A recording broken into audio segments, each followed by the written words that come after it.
I remember the day the funeral bells rang, slow, heavy and hollow. They sounded like the world itself was groaning under the weight of my grief. The morning air was cold, sharp enough to sting my lungs, and the mist hung low over the village roofs like a ghost that refused to leave. People moved quietly, their eyes lowering when they saw me. No one dared to speak. Perhaps they feared words would shatter me, like glass already cracked and trembling on its edge. It was the day we buried my daughter. My sweet, curious, wild-hearted girl, the only light in my dim little world. I can still see her tiny hands clutching wildflowers, her laughter echoing across the courtyard, her eyes wide with the kind of wonder only children are brave enough to have. And yet there she lay, small and still, wrapped in white linen that smelled of lavender and tears. The priest mumbled words about peace and paradise, but they fell on deaf ears. I wasn't thinking of heaven. I was thinking of her hair, how it used to smell like sunflowers and honey, and how cold her forehead felt when I kissed it for the last time. And through it all there was only one thought that kept stabbing at my heart. He wasn't here. My husband, her father, was not standing beside me. He wasn't holding my hand or comforting me. He was away on a business voyage, basking under some foreign sun, drinking fine wine and smiling for the world. The same man who once swore to me that family was his fortress had abandoned me in the darkest storm. I had written to him when she fell ill. Dozens of letters sent by messengers who returned empty-handed. No answer. No word. Not even a single parchment with his seal. When I buried her, I buried every shred of hope I had left for him. The villagers pitied me. They thought I was a poor widow clinging to memories.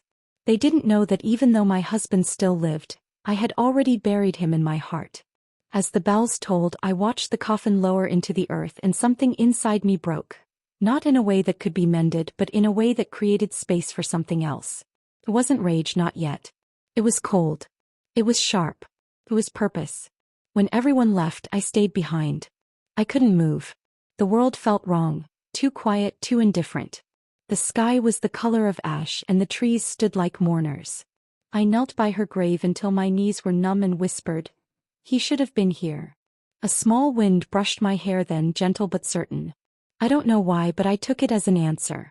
Maybe the world was telling me something. Maybe it was her spirit speaking through the wind. Or maybe it was the first spark of what would soon consume me entirely. When I finally stood, my dress was soaked in dew and dirt. My hands trembled, but not from sorrow anymore. Something had changed. I felt it in my bones. The next morning I opened the window to the sound of church bells again. Not for mourning this time, but for a wedding across town. The sound mocked me. The contrast was too cruel. I stared at the letter I had written to him weeks ago, still sealed, unsent. It was full of love, full of begging, "Please come home, she needs you." I tore it apart. No more letters. No more begging. No more waiting for a man who only remembered me when the world demanded he play the role of a husband. I looked around my small cottage, the half-burned candles, her toys still scattered by the hearth, the empty chair where he should have sat. Every detail spoke of what was gone, what had been stolen. That's when I made the promise. It wasn't loud. It wasn't angry. It was quiet, and that made it even stronger. I whispered, "He'll learn what it means to lose something precious." From that moment, grief became my armor. The tears dried, but something else took their place. Focus, steady and merciless. In the days that followed, I visited her grave every morning. I brought her wildflowers, daisies her favorite, and spoke to her like she was still listening. I told her about the seasons changing, about how the villagers pitied me, and about the man who had forgotten us both. Sometimes I felt her presence, like a soft touch on my shoulder or the faint sound of laughter carried by the wind. But one morning something strange happened. I found a small, golden hairpin near her grave, the very one I had given my husband to carry for luck on his voyage. My heart froze. What was it doing here? How could it be here? Someone must have brought it, someone who had seen him. Someone who knew where he was. That was the first clue, the thread that would unravel everything. That night I sat by the fire holding that hairpin, watching the flames twist and curl. The gold caught the light and reflected it back in soft, cruel flashes, like it was mocking me. I could almost see his face in it. Charming, deceitful, smiling the way he always did when he wanted me to forgive him. But I didn't feel love anymore. I felt something cleaner, sharper. A need for justice that didn't come from rage but from truth. He wasn't going to walk away from this. Not this time. I looked around the house once more, her drawings still hanging on the wall, his boots still under the bed, dust-covered and forgotten. I gathered his things, the boots, the letters, the small trinkets he left behind, and threw them into the fire. The smoke filled the room and it smelled of closure. That night I wrote in my journal. The bells have fallen silent and so have I. But silence is not weakness. Silence listens. Silence plans. From that day on I stopped wearing mourning black. Instead I wore gray, the color between death and dawn. The color of a storm that hasn't yet broken. People in the village started to notice the change.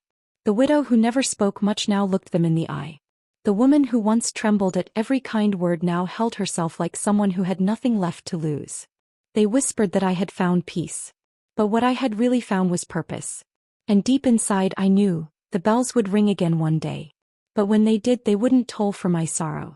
They would toll for his downfall. After the funeral I filled my days with silence. The cottage felt too large, too hollow, echoing with every sound that used to make me smile. The creak of the floor where she used to dance. The faint hum of the wind slipping through the cracks in the shutters. Everything reminded me of her. Everything reminded me of him. At night I would sit by the window with a candle flickering low, staring at the road that led toward the docks. The path my husband had taken months ago when he promised, "I'll return before the leaves fall." But the leaves had fallen. They had rotted, crumbled and returned to the soil and still he had not come. I wrote to him anyway. Every week a new letter. I told him about her fever, about how she asked for him when she could barely speak. I told him she kept his drawing by her bed, the one he sketched of us three by the river. I begged him to come home. "She needs you," I wrote, "and I need you too." But there was never a reply. Only silence, deep, unforgiving silence that stretched like winter. The postmaster began to look at me with pity each time I came by. "Still no news?" he'd ask, his voice soft, almost apologetic. I'd force a smile and say, "Maybe next week." But even he stopped believing that lie after a while. When spring came, the fields turned green again and the village moved on as it always does. But I didn't. I couldn't. My days blurred together. Work, chores, empty hours. My nights were worse. I'd wake up to the sound of the door creaking and think it was him. But it never was. Just the wind. Until one morning a messenger arrived at my door. He was a young man, dusty from travel, holding a sealed envelope with a foreign crest, not my husband's. My heart raced as I took it from him. My hands shook as I broke the seal. I thought maybe it was finally him, explaining, apologizing, anything. But it wasn't. It was a wedding notice. His name was there, bold and proud, beside a woman's I had never heard before. The parchment smelled faintly of perfume, not ink.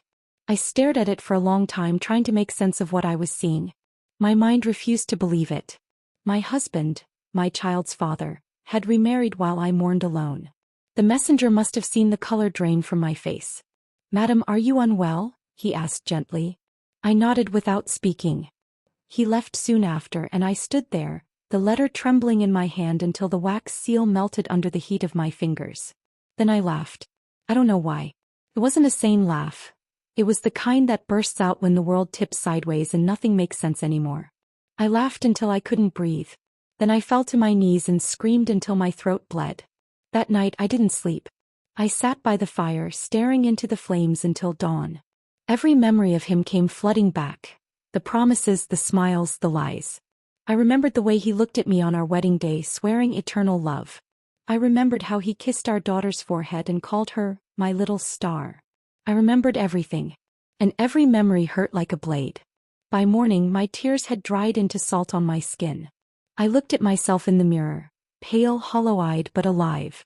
More alive than I'd felt in months. And that frightened me. Because it wasn't love keeping me alive anymore. It was something darker. Something sharper. I gathered every letter I had written to him, all 23 of them. I carried them to the edge of the forest, where the ground dipped into a small clearing. I laid them out one by one, reading fragments aloud.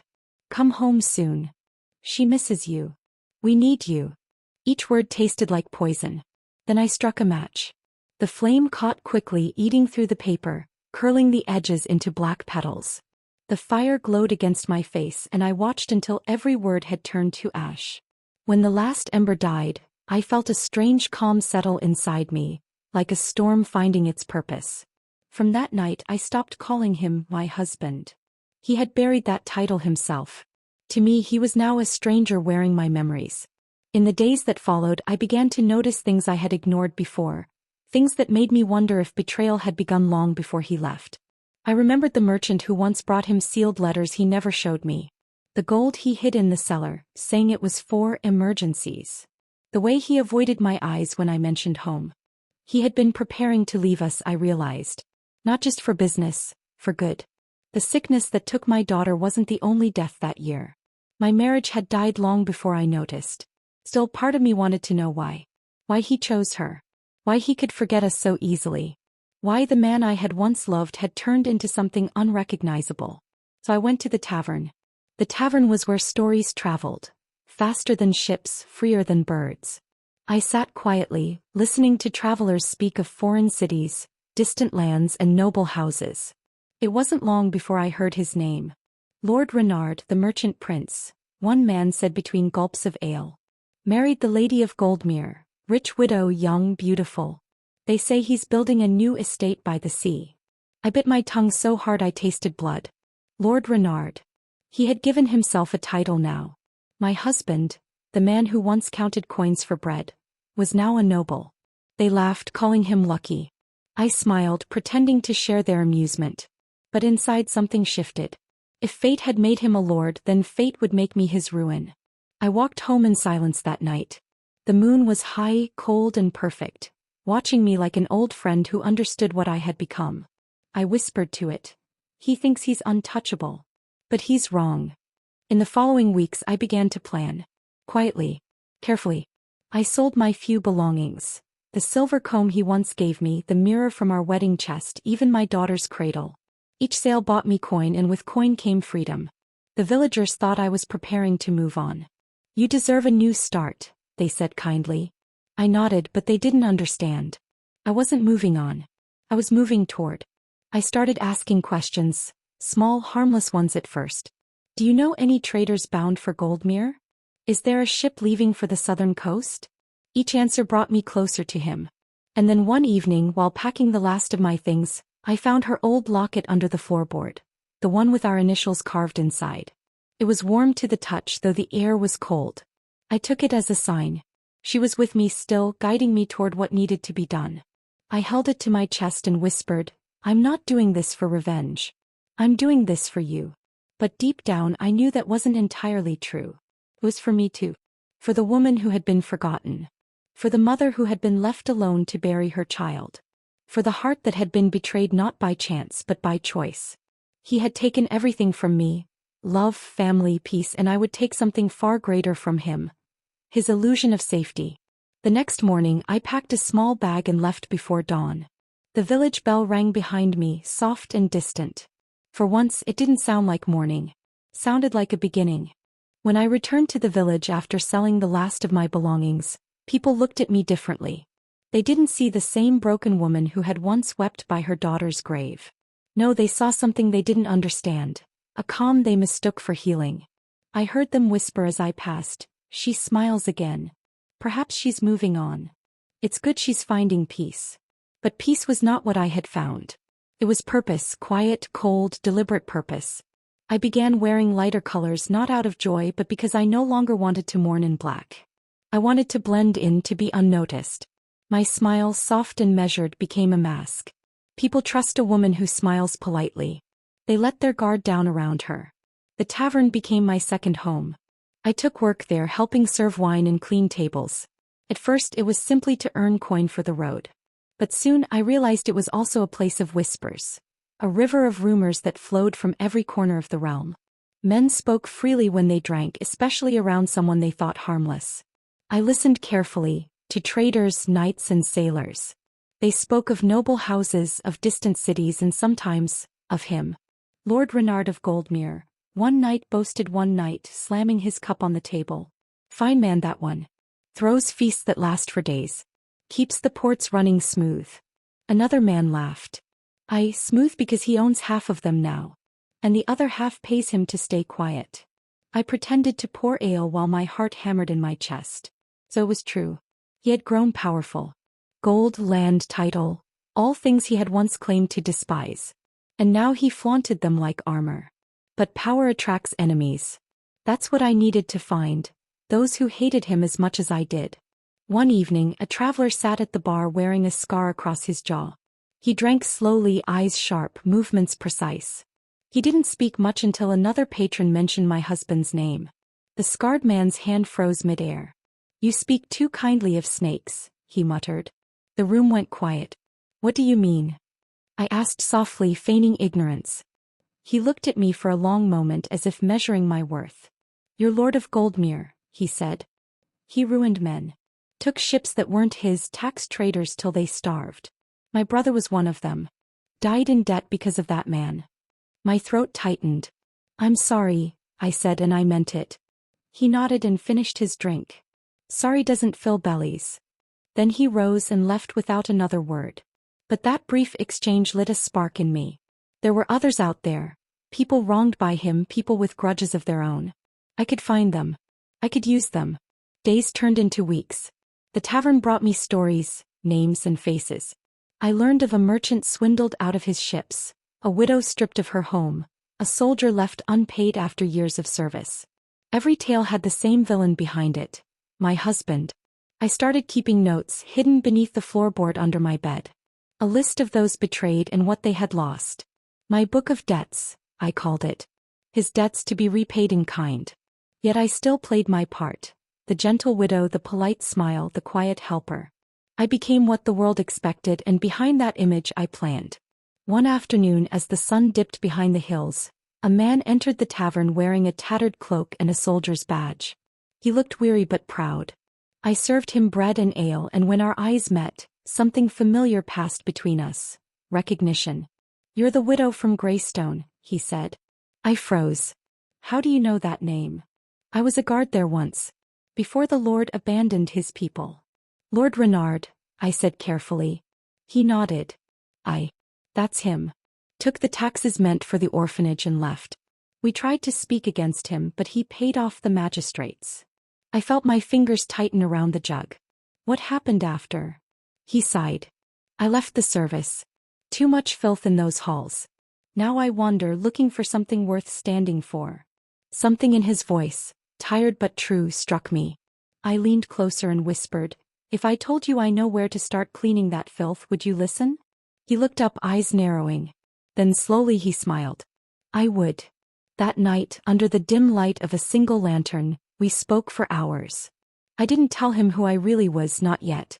But I told him what I wanted. Not gold, not blood, but justice. He listened without judgment. By dawn he pledged himself to my cause. "You have courage," he said, "and I've got nothing left to lose. That makes us a good pair." His name was Rowan. He became my first ally. My first friend in years. Together we began to weave the outline of what would soon become a trap. But even as I planned vengeance, I began to notice the strange looks from villagers. They saw my small smiles, the lighter dresses, the quiet determination, and assumed I had found new love. Some even whispered that the widow had forgotten her grief too soon. One woman stopped me at the market and said, "Your daughter would be proud, dear. You're living again." I smiled at her, but inside my heart ached. If only she knew what truly fueled that smile. It wasn't life returning, it was justice being born. Every night I knelt by my daughter's grave. I told her everything, about the tavern, the soldier, the whispers of her father's crimes. The moonlight would fall across her name, carved into stone, and I'd feel her presence beside me. "He'll answer for it," I promised. "Every lie, every coin, every tear." Then one night I dreamt of her. She stood by the sea, her little hands full of golden sand, smiling. When I reached for her, she whispered, "Find me in the storm." I woke trembling, unsure what it meant, but I knew it was a sign. The next morning, a merchant came through the tavern, speaking of a grand celebration in Goldmere, a banquet hosted by Lord Renard himself. "The whole city will be there," he said proudly. "Even the Lady of Goldmere, his new bride, radiant as the sun." The room erupted in admiration.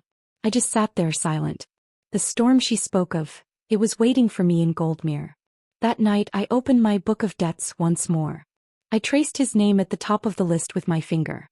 Beneath it I wrote 3 words. The widow rises. I was done hiding behind smiles. The world thought I had moved on, that I was rebuilding. But no, I was preparing. Every kind word I spoke, every coin I earned, every whisper I gathered, all of it was leading me to him. Soon he would see my face again. And when he did, he wouldn't see the woman he left behind. He would see the widow he created. The day I left my village, the air was heavy with mist and the smell of rain-soaked earth. Dawn had barely broken. A pale gray light stretched across the fields like an old shawl. I stood by my daughter's grave one last time, fingers pressed against the cold stone. "I'm going," I whispered. "But I'll come back different." The road to Goldmere began as a narrow dirt path winding through the forest. It felt endless. A ribbon of mud and memories, leading me away from everything I had ever known. I carried little with me. A satchel with bread, a flask of water, a few coins, and her locket, tied around my neck with a strip of cloth. That was enough. Vengeance doesn't need much baggage. It only needs patience and purpose. The trees whispered as I walked. Sometimes I imagined they were speaking to me, old spirits murmuring warnings or perhaps encouragement.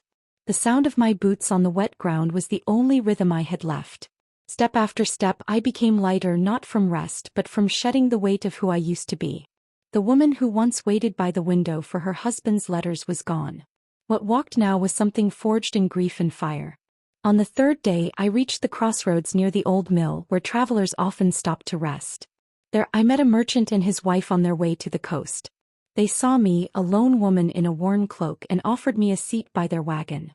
"It's dangerous to travel alone," the wife said kindly.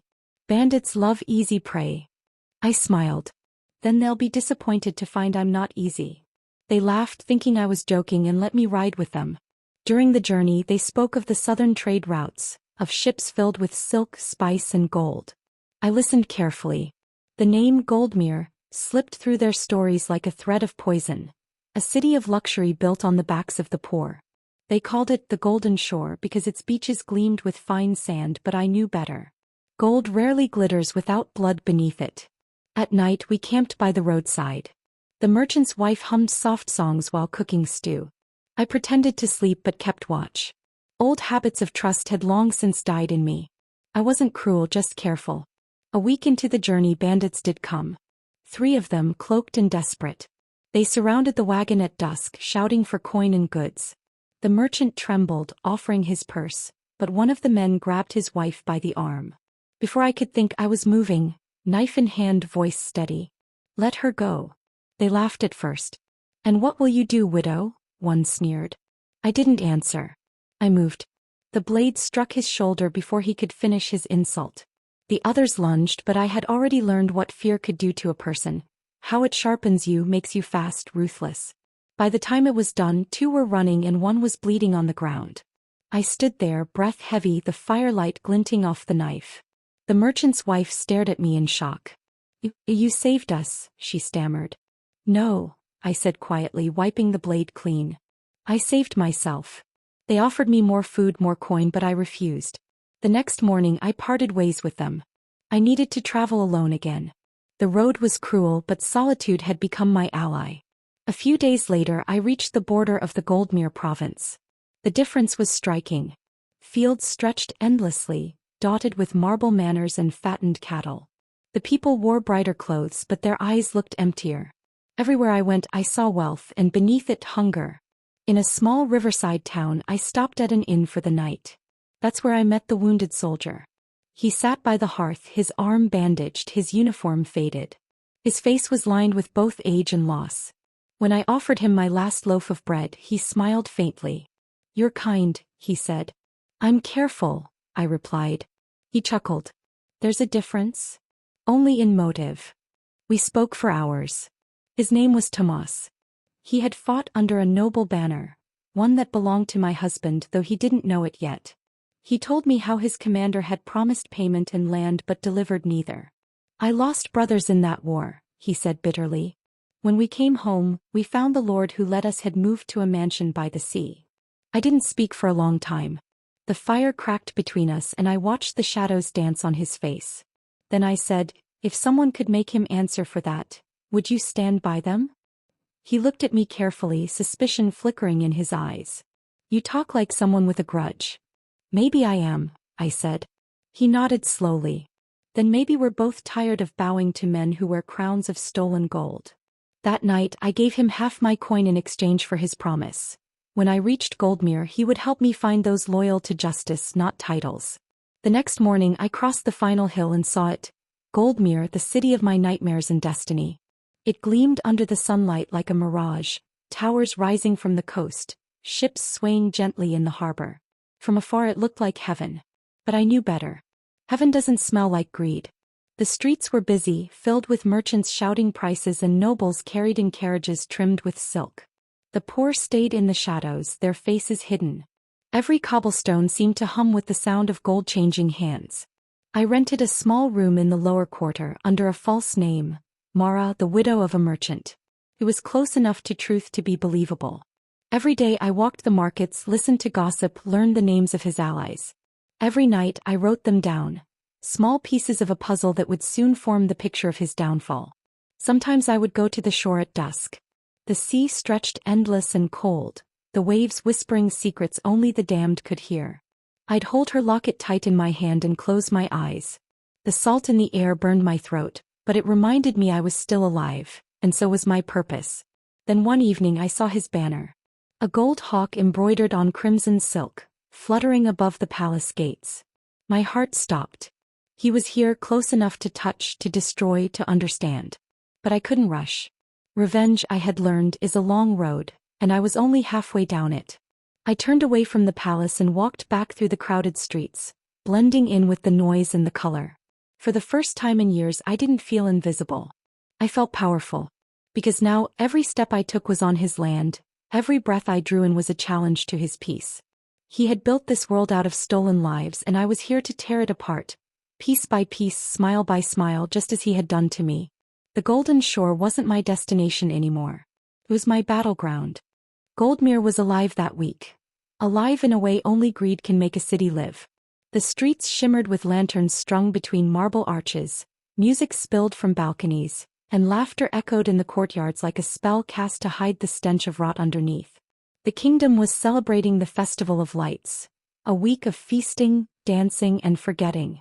It was also the week my husband, Lord Renard of Goldmere, would host his grand masquerade, the event of the season. Nobles from every corner of the realm were invited to dine in his mansion, a palace built from the gold he stole, the promises he broke and the hearts he shattered. I had waited months for this night. Months of working quietly, building connections, slipping between the shadows of the upper and lower quarters. My false name, Mara of Greystone, had become familiar in the market circles. I sold herbs and fine lace by day, and by night I learned secrets. Secrets are a currency sharper than any coin, and I was rich with them. 2 nights before the banquet, I received a sealed letter delivered by a young maid whose hands trembled as she held it out. Inside was an invitation. No name, only a single wax emblem, the golden hawk. Someone inside his household had recognized me, or perhaps wanted to. For a long time I stared at that seal. My heart pounded, my breath short. After all these years, it felt as if the world had drawn a circle, and I was standing once more at its beginning, the place of betrayal. But this time I wasn't the same woman. The day of the banquet arrived with the scent of sea salt and roses in the air. The entire city buzzed.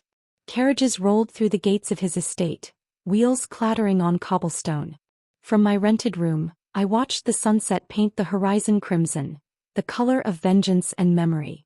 Rowan, the soldier who now worked with me, stood by the door fastening his cloak. "Are you sure about this?" he asked quietly. "I've been sure since the day the bells fell silent," I said. He studied my face, then nodded. "Then go finish what you started, Mara. Or whatever your real name is." I smiled faintly. "You'll know soon enough." The gown I wore that night was simple but elegant, dark blue silk trimmed with silver. I had bought it from a seamstress who once served noble ladies but now stitched for those like me, women who knew how to make beauty a weapon. My mask was shaped like a raven's, black and glinting, with delicate silver feathers painted along the edge. The raven. The watcher, the survivor, the one who feeds on what others leave behind. It suited me perfectly. When I arrived at the gates of his mansion I could barely breathe. The house rose like a fortress of gold and marble, its windows glowing with candlelight, music spilling out into the night. Servants hurried about carrying trays of wine, their heads bowed. The guards at the door checked my invitation and with a nod they let me in. The moment I stepped inside, the world shifted. The ballroom was a sea of masks, faces painted, jeweled, laughing. Chandeliers hung like stars from the ceiling, their light catching the glass goblets and turning them into small suns. Every scent, every sound, every shimmer of silk was overwhelming. I forced myself to move slowly, gracefully, as though I belonged there. And then I saw him. At the far end of the hall, standing beneath a gilded arch, was my husband. Time stopped. He looked older, his hair touched with silver, his face lined not by sorrow but by indulgence. Yet he still carried himself with that same arrogant grace I once mistook for charm. The woman at his side was beautiful, radiant in a gown of gold. Her mask was thin lace, she didn't need to hide. Her laughter rang through the room like bells. I could have screamed. I could have rushed forward and torn the mask from my face. But I didn't. I smiled instead. Revenge demands restraint. I took a glass of wine from a passing tray and watched from the edge of the room. His hand rested casually on the other woman's waist as he greeted guests, pretending to be the nobleman everyone adored. But I noticed small things others didn't. The twitch in his jaw when someone mentioned taxes, the way his eyes darted when servants passed too close. Fear had begun to find him even if he didn't yet know why. As the evening went on, I moved among the crowd, silent and invisible. I listened to conversations, collecting fragments. "Lord Renard's trade routes are unmatched," said one man. "He's doubled his fortune in a year." Another laughed. "A clever man knows how to bend the law without breaking it." I smiled to myself. He hadn't changed, still the same man who thought deceit was a game. But fate was done playing. In the servants' corridor I found what I needed. The pantry, the kitchen, the small table where servants left the gifts brought by guests. It was there that I placed a single red rose in a crystal vase. Its petals gleamed softly in the candlelight. Hidden within its stem was a pin, dipped in a slow poison that would only act hours after touching the skin. Enough to weaken, not kill. Not yet. I left it there with a small note tied to its stem, from an old admirer. Then I returned to the ballroom. An hour later the dance began. Fiddles and harps filled the air and couples swirled like autumn leaves. I kept to the shadows watching him. When the servants brought the gifts to the main table, I saw the rose among them. He smiled as his new wife lifted it, curious. "A secret admirer?" she teased. He chuckled, taking it from her hand. "Perhaps," he said, lifting it to his nose. "Though I suspect it's from one of my many past ventures." He inhaled. Fully. Deeply. And for the first time in years, I felt the faintest tremor of satisfaction. The rest of the night blurred into music and laughter. The poison would take its time. By dawn it would begin. The dizziness, the fever, the weakness that no physician could cure. It would be my greeting before I revealed myself. But as I turned to leave, something unexpected happened. A voice behind me said, "You dance beautifully for someone who's been hiding all night." I froze. A man stood there, tall, wearing a mask shaped like a fox. His eyes, dark and keen, studied me with unsettling awareness. "I wasn't dancing," I said quietly. "Not with your feet, perhaps," he said. "But your eyes. They've been dancing with death since you arrived." My heart quickened. "You have a strange way of flattering a lady." He smiled slightly. "You're no lady of Goldmere. You walk like someone who's been hungry for too long." Before I could respond, the music stopped. Across the hall, my husband had stumbled, clutching the edge of the table. The crowd gasped. Servants rushed forward, his wife crying out his name. I watched as he steadied himself, pale but defiant. The poison was working. Slowly, perfectly. The man beside me, the fox, leaned closer and whispered, "You should leave before someone asks who brought the rose." I turned to face him. "And why would you warn me?" "Because," he said, lowering his voice, "I hate him too." He walked away before I could ask more. I slipped out through the servants' passage, my heart pounding, the night air cold against my skin. From the garden I could still hear the chaos, shouts, commands, fear. I watched through the window as the mighty Lord Renard was carried from his hall, his golden banquet falling into panic. And I smiled. The morning after the banquet, Goldmere no longer glittered the same way. The city still sang and traded and laughed, but beneath the surface I could feel a tremor, like the first crack in glass before it shatters. Word spread fast. Lord Renard had fallen ill during his own feast. Some said he drank too much. Others whispered that he had been cursed. I kept my head down and listened. I didn't leave the city. I couldn't. I had waited too long to turn back now. Instead I moved closer. I took a job inside his mansion itself, posing as one of the new maids hired after the banquet. The house was desperate for help. Half the staff had fled after that night, frightened by the talk of poison and ill omens. My false papers forged by a contact Rowan knew were enough. Within days I walked again through the halls that his gold had built. The mansion was like a mirror maze, beautiful on the outside, hollow inside. The floors gleamed with marble, the walls glittered with imported glass panels from the eastern provinces. That's why the servants called it the Hall of Glass. Every sound carried, every secret echoed. I learned quickly to walk soft, to listen rather than speak. Renard was bedridden, the physician visiting twice a day. From what I overheard, he suffered from fevers, fainting, and nightmares. I couldn't help but think that the nightmares were the only part of him I hadn't given him myself. The new lady of Goldmere rarely left his side. She demanded silence, obedience, and wine. I watched her once through the crack of a door. She was stunning, yes, but her beauty was the kind that flickered too bright, too fast. Guilt shines that way sometimes. My duties were simple. Clean the halls, tend the lamps, bring linens. Simple work leaves room for listening, and the house hummed with whispers. Servants talked when they thought no one was there. About missing coin from the vaults, about bribes to city officials, about ships that carried more than silk. It was in the laundry room that I met Elsie, an older maid with kind eyes and hands rough from work. She liked to talk while she scrubbed. "They think the Lord's sickness came from bad luck," she said one afternoon, wringing out cloth. "But I know better. Bad hearts draw bad spirits." I smiled faintly. "You think he's cursed?" She lowered her voice. "I think he cursed himself. He stole from widows and beggars, took taxes meant for the poorhouse, even sold orphans to the mines." My hands froze around the basin. "The mines." She nodded grimly. "Up north. The Goldmere mines. Everyone knows, but no one dares speak it." That night I lay awake in the servants' quarters, the candle flickering beside me. The image of my daughter's face came to me again, her soft hands, her laughter.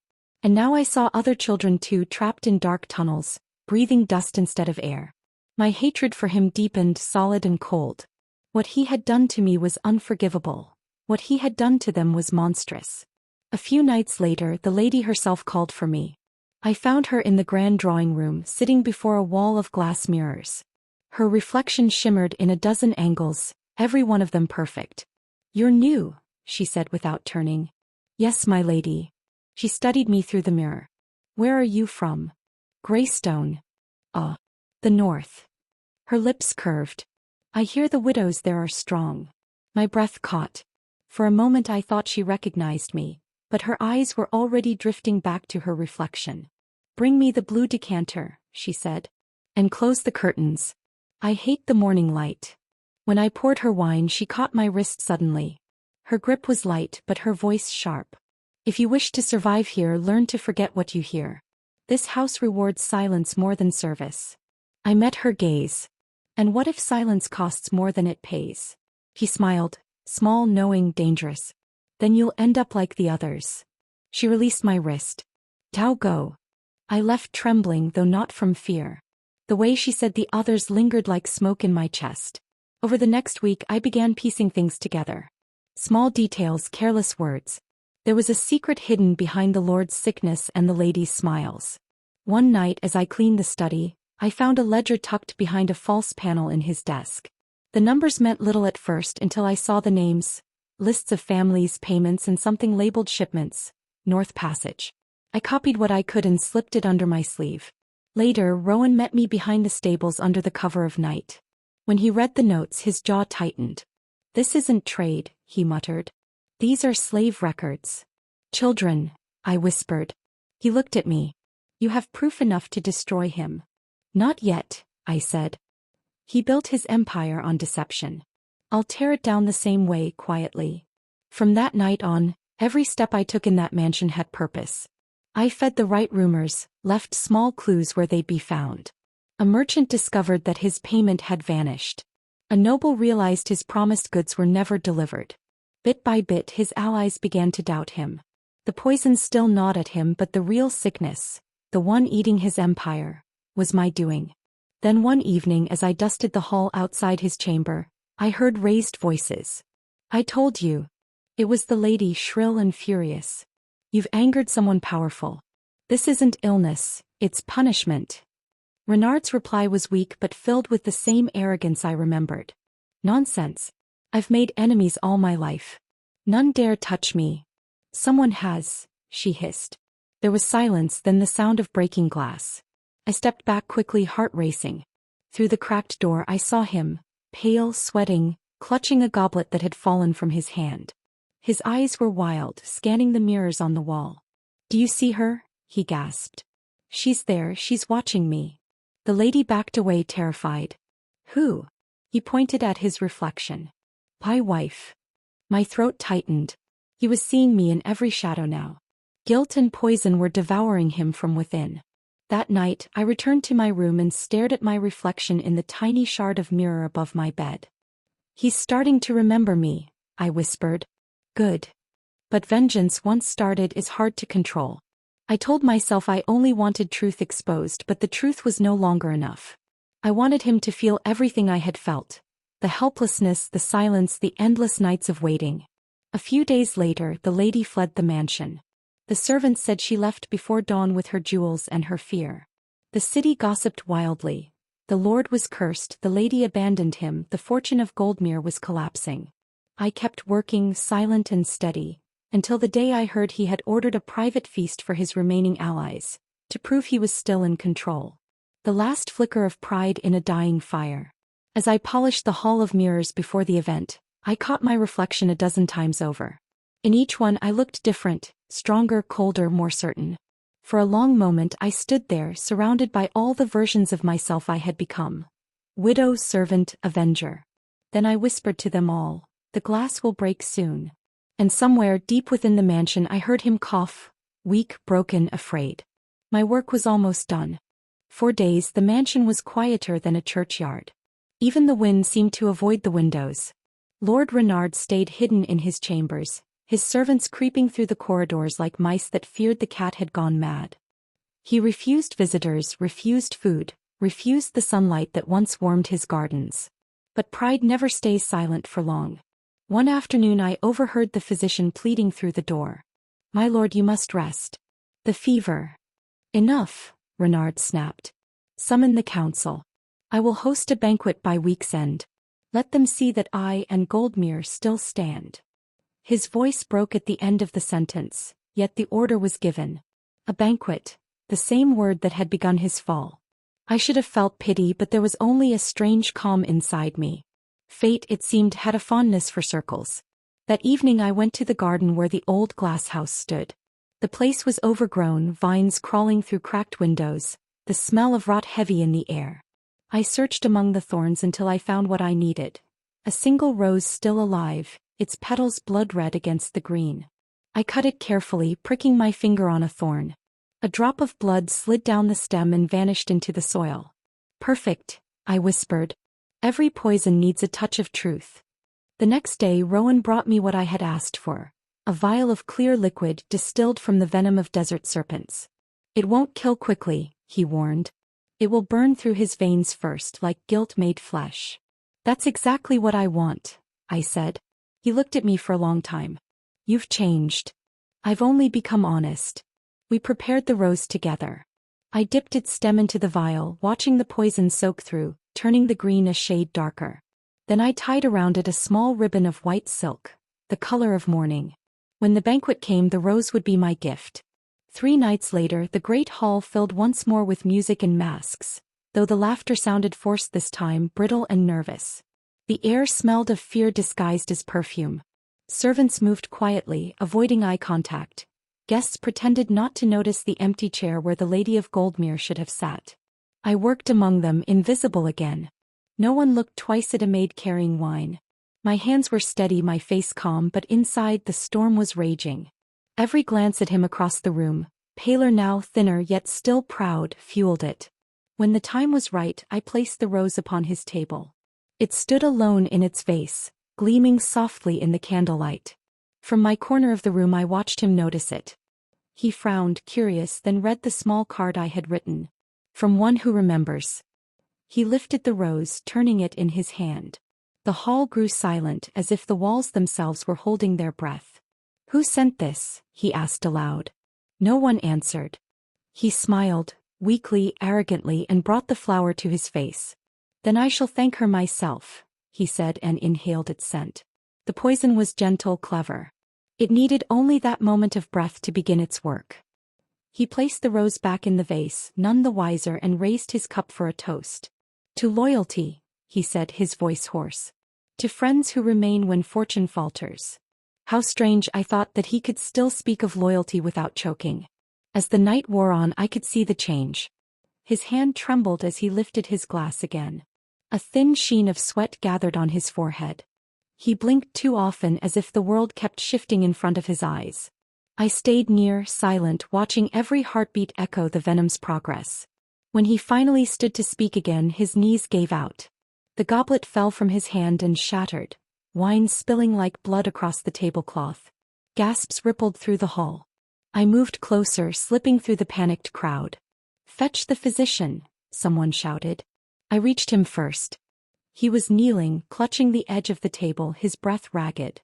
His eyes met mine just for a moment, and I saw recognition flash there. "You," he croaked. "No, it can't be." I removed my mask. "It can," I whispered. The hall went still. The guests froze, staring at me, at him, at the truth unraveling in front of them. He tried to speak again, but the words died in his throat. I leaned close enough that only he could hear. "Do you remember her?" I asked. "Our daughter? You left us to rot while you danced in halls like this." His lips moved soundlessly. Perhaps he tried to say her name. Perhaps he had forgotten it long ago. The physician pushed through the crowd then, shouting orders, and I stepped back. My work was done. Guards seized me moments later, rough hands gripping my arms. I didn't resist. Resistance would have spoiled the ending. As they dragged me away, I looked once more at the fallen lord. He lay on the marble floor, surrounded by shattered glass and spilled wine, the rose still glowing red beside him. I thought he looked almost peaceful. They locked me in the cell beneath the manor, a small stone room that smelled of damp and iron. I sat there all night, listening to the storm gathering outside. Each roll of thunder felt like applause. At dawn, Rowan appeared at the window grate. "They say he's alive," he whispered. "Alive. For now. The poison burns slow." "Good," I said. "Let him linger. Let him feel the weight of every lie." He hesitated. "They'll hang you for this." I smiled faintly. "Then I'll die knowing I kept my promise." He reached through the bars, gripping my hand. "You've done enough, Mara. Let the rest fall." I didn't answer. In my heart I knew it wasn't over. Not yet. 2 days later, guards came for me again. They chained my wrists and led me through the courtyard. Outside, the air smelled of rain and fear. Crowds had gathered to see the woman who had poisoned a lord. Some spat, some whispered blessings. I walked with my head high. From the balcony above I saw him watching, weak, pale, wrapped in blankets. Our eyes met one final time. "Justice," I called to him. "That's what you name a man's crimes when a woman dares to answer them." He turned away. They threw me into the city dungeon, but even there I was not alone. The whispers followed me. The servants spoke of hidden ledgers, of the orphans, of the truth now spreading through Goldmere. My single act had cracked the glass. Each night I dreamt of the rose, its petals unfolding endlessly, its poison still blooming through his veins. And when the moonlight slipped through the bars and touched my face, I felt almost free. Because vengeance, once begun, is not a flame that burns out. It is a seed. And mine had taken root. When they dragged me from the cell, dawn was still clinging to the horizon. The light spilling through the barred windows made the stones of the prison glow pale gold, as if mocking me with its warmth. Chains bit into my wrists. The iron was cold and heavy, but I didn't flinch. Pain had long since become an old companion, one that followed me quietly wherever I went. Outside, the city was already awake. People crowded the square, their faces half curious, half afraid. Word had spread. The widow of Greystone, the poisoner of a lord, was to face trial before the king's magistrate. They called me the widow now, as if I no longer had a name. Perhaps they were right. The woman I had been, the wife, the mother, the fool who believed in love, had died long before this day. The hall of judgment was vast and cold, its walls lined with banners of crimson and gold. At the center sat the magistrate, a gaunt man with eyes sharp as a hawk's. To his right sat the king's advisor, and to his left 2 scribes ready to record every word. I was made to stand in the center of the room, beneath a skylight that poured sunlight down on me like a spotlight upon a stage. "State your name," the magistrate said. "Mara of Greystone," I replied. My voice was steady, though my heart pounded like a war drum. "You stand accused of attempted murder of Lord Renard of Goldmere," he continued. "How do you plead?" "Guilty," I said. A murmur rippled through the court. I let the word hang in the air before I added, "but not without cause." The magistrate's brow furrowed. "Cause does not absolve crime." "No," I said softly, "but truth might." He gestured for silence.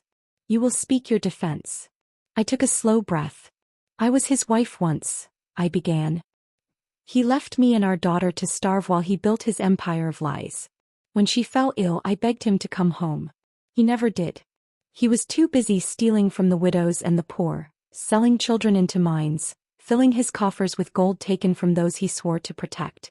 I buried my child alone, and he feasted in another woman's arms." Gasps echoed through the hall. Even the magistrate's eyes widened. "I do not deny what I did," I continued. "I gave him a rose dipped in poison. But it was not death I sought, it was justice. I wanted him to face the weight of his own sins, to feel the decay he had sown in others. And perhaps," my voice trembled for the first time, "I wanted him to remember her face before he forgot mine forever." The magistrate sat silent for a long time. Then he said, "You speak boldly for a woman in chains." "I've been silent long enough," I said. At that moment the great doors creaked open. A hush fell over the hall as a figure entered, limping slightly, wrapped in velvet and pride, Lord Renard himself. He looked smaller than I remembered, his skin pale, his eyes sunken. The poison had weakened him, though not taken his life. For a fleeting moment I wondered if he had come to curse me. But he didn't look at me with hatred. He looked at me with fear. He took the stand, leaning on a cane. She was my wife," he said weakly. "She tried to kill me." The magistrate turned to him. "And is it true what she says, that you abandoned her, that you stole from the crown, that you traded children into slavery?" He opened his mouth, but no sound came. The silence stretched. Then a voice broke it, Rowan's. He stepped forward from the crowd, uninvited but unafraid. "If the court permits," he said, bowing, "I can answer that." The magistrate nodded warily. "Speak." Rowan unrolled a bundle of parchment. "I served under Lord Renard. These are his ledgers, records of illegal trade, bribery and theft. Proof that every coin he owns was bought with blood." The crowd erupted. The scribes scrambled to write. The magistrate pounded his gavel. "Order." Renard's face drained of what little color it had left. "Lies," he croaked. "Forged papers, all of them." But then another voice rose, a trembling, elderly one. Elsie, the maid from the mansion, stepped forward, clutching her apron. "It's true," she said. "I saw the shipments. I saw the children." Tears rolled down her cheeks. "He sold them like cattle." The hall exploded in shouts. Some cursed his name, others crossed themselves in fear. The magistrate stood, slamming his hand on the table. "Enough," he bellowed. He turned to me. "Mara of Greystone, you admit guilt of poisoning. Yet evidence now shows that your husband committed crimes far graver. The court must decide if vengeance born of injustice remains a crime in the eyes of law." I met his gaze. "If it is," I said, "then there is no justice at all." He looked down for a long while. When he spoke again, his voice was quieter. "Your act cannot be undone, nor can the wrongs he inflicted. But the truth you've revealed will not be buried." He turned to the guards. "Release her chains." The room went still. Renard staggered forward, shouting, "You can't free her. She's a murderer." The magistrate's eyes were cold. "And you, my lord, are a thief and a traitor. You will stand trial for your own deeds." I watched as the guards turned toward him. His protests turned to coughing, his body shaking. He collapsed before they reached him, gasping for air. Whether from poison or shame I never knew. The magistrate faced me again. "You are no longer bound by the law of man," he said. "But carry the weight of your own choice. Leave this city. Do not return." I bowed my head. "I will carry it all my life." When I stepped outside, the crowd parted. Some bowed. Some whispered blessings. The sky had cleared, the morning sun spilling gold over the rooftops. For the first time in years I breathed without bitterness. Rowan met me at the steps. "It's over," he said. "No," I said quietly. "It's beginning." We walked through the streets together. Behind us the bells began to ring again, slow, solemn, but not for mourning. They rang for truth, for freedom, for a widow who refused to stay silent. That night I sat by the shore watching the waves crash against the rocks. I thought of her, my daughter, my little light, and for the first time I felt her not as a wound but as a warmth. "The trial is done," I whispered to the sea. "And justice finally has a voice." The wind carried my words away, gentle and sure, as if promising that they would find her. Goldmere smelled of smoke long before the first flames reached the sky. The harbor had always been the city's pride, its ships bright with banners, its warehouses stacked high with silk and spices from every coast. But in those days after the trial, the air felt brittle, the people restless. They had seen their lord exposed, their illusions cracked. All that remained was the spark. I kept to the narrow streets near the docks. The sea wind was cold, but it carried voices, angry, hopeful, terrified, all mixed together like waves in a storm. Merchants shouted that the council had frozen Renard's accounts. Sailors grumbled about wages unpaid. Women whispered that the widow who had poisoned a lord had walked free. My name, once a secret, had become a story told in every tavern. Some cursed me, others toasted me. I was a ghost turned rumor, and rumor was stronger than flesh. Rowan met me near the edge of the pier, where the gulls screamed and the tide beat against the stone. He looked older, tired, but his eyes were bright. "It's happening," he said. "His men are fighting over what's left. They'll burn the ships before they let the crown take them." "Then let them burn," I said quietly. He studied me. "You mean that?" I nodded. "He built his kingdom on other people's backs. Let the sea take what's his. The water will wash it clean." That night I went down to the shore alone. The moon hung low, silver on the black water. The ships rocked gently in the current, their lanterns swaying like weary hearts. I could see his estate up on the cliff, windows still dark. The once mighty Lord Renard had been confined there under guard, stripped of title and honor. The council would send him north soon to stand before the royal court. But I knew the city would not wait that long. In the distance someone shouted. Then another voice answered, rough and furious. A spark lit near the docks, small at first, then blooming into orange flame. Crates exploded, barrels rolled, sails caught like dry parchment. Within moments the harbor roared. Fire leapt from ship to ship, hungry and bright. The reflection in the water looked like a second sky aflame. People poured into the streets, some to fight the blaze, others to watch. I stood apart, wrapped in my cloak, the heat on my face, the wind full of ash.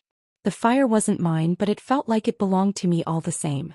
Everything he had ever stolen was turning to smoke. "Do you see it?" I whispered to the night. "Do you see my little one? The gold he took can't save him now."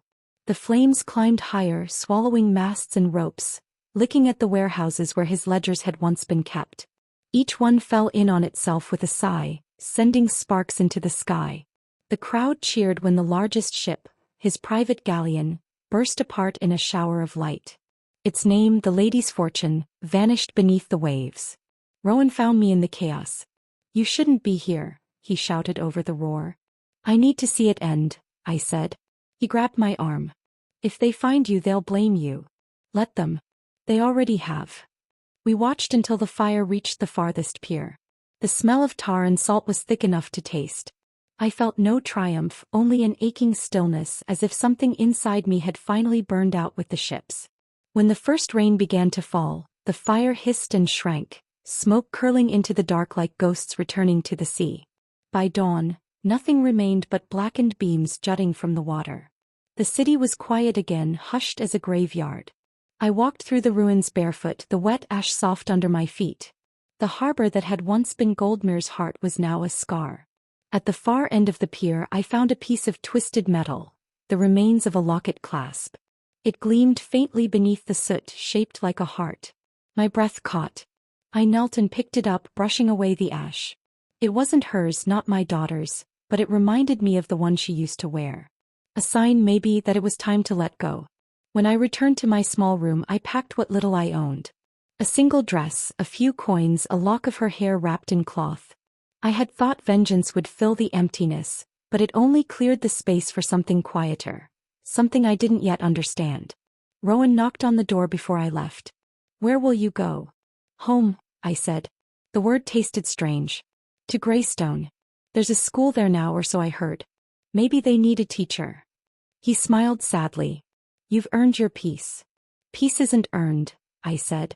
"It's accepted. I'm learning."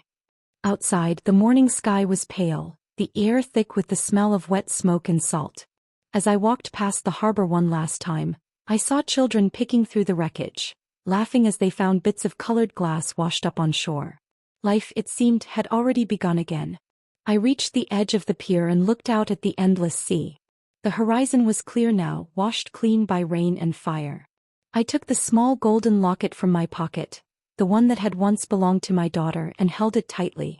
For years it had been my anchor, my reminder of love and loss.